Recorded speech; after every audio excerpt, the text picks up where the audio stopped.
I got this question. It's from a guy who's started multiple different businesses, and I actually just love this question.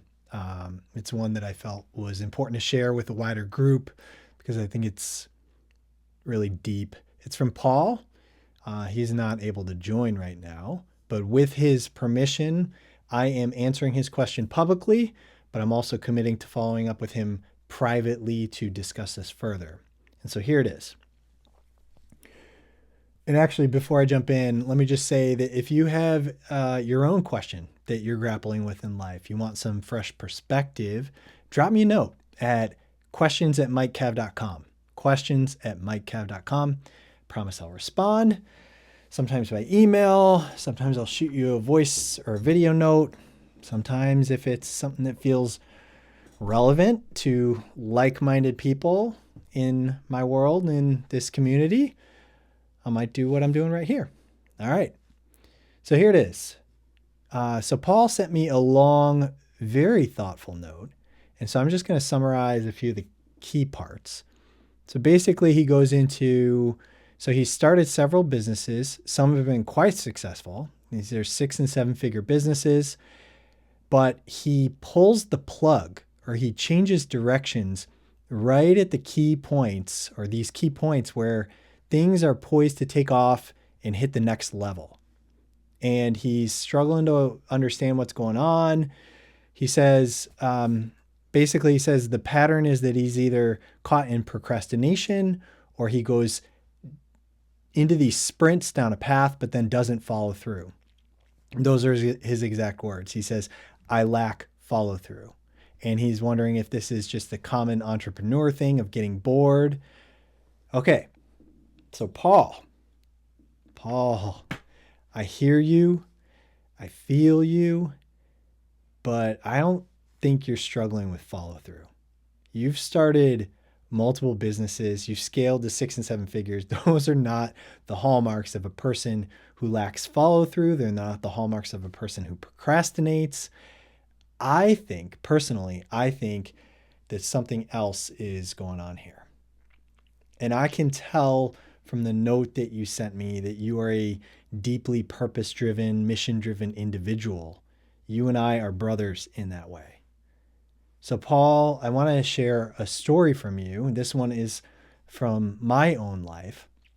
So years ago, I charged down this path. I had this idea that I couldn't shake for years to create this group experience that combined transformational breath work. I was a breathwork and meditation teacher. So it combined transformational breathwork and guided meditation with touch and body work. And I'm telling you, I was obsessed with this idea. It felt like a calling. I mean, it would not go away. And it was years, like 4 or 5 years, to the point where I ended up spending a year of my life, well over 10 grand on school and coaching and training to be able to bring this thing to life. And I did for 6 months. For 6 months. I held these experiences at local yoga studios. I was doing some private work. And then one day, about 6 months in, it was done. And I probably felt a lot of the same things that you're feeling. Like, what just happened? Like, what just happened? Here I was following this thing that I felt like was a calling, like a true calling to do something in the world. And now it's done, like already. And did I just make this really expensive and time-consuming mistake? And it was only years after the fact, years in retrospect, that it became clear to me what happened. And so here's what I came to. As I've shared before, I struggled with a period of depression, anxiety. I struggled with drinking for a phase of my life. And after that phase of my life, I was in my own healing journey. And so I was incredibly drawn to all of these healing modalities and also in sharing that with other people. And so that idea, that service, that business that I pursued was inextricably linked to my own healing journey. But then when I was radically healed myself, that chapter was over and it had done its work. It had done its work. And so that idea was right for that phase of my journey, but that's no longer where I was at. I had moved into something new. And so the work that I needed to do at that point needed to align with where I was at that point in my journey. So I share all of that with you, Paul, just to say, I mean, really, there are two things that are coming up for me. First is maybe elements of that are true for you too. And you have to check in with yourself and find out if it is. But maybe these changes in direction that you're experiencing aren't actually a mistake or a problem. Maybe they're not an indication that you aren't following a calling or that thing wasn't a calling at the time. A calling doesn't have a time frame attached to it. It doesn't have an outcome either.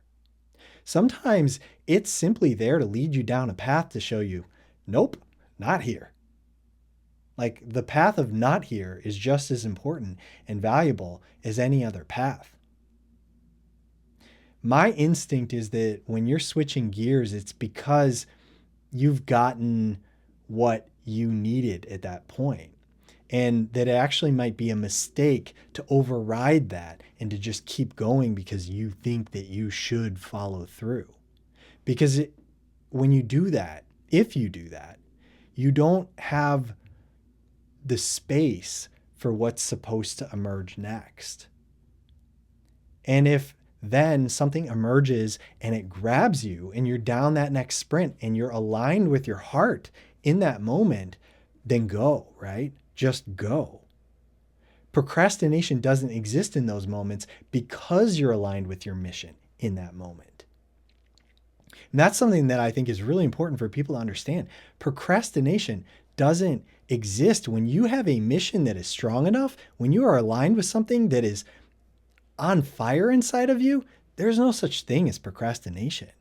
You know, people talk about all these things that are blocking them from what they want.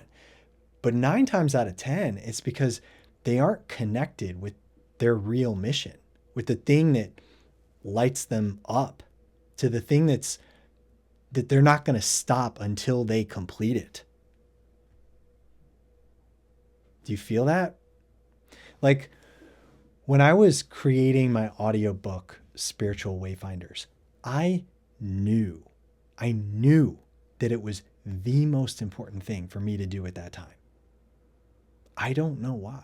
I didn't know why. I still don't know why. And yet, I know that I was supposed to do that. And now that is done. And something new is emerging. So that's the question. What is emerging for you right now? That's my question. Thank you, Paul, for your question, your very deep question. I appreciate that so much.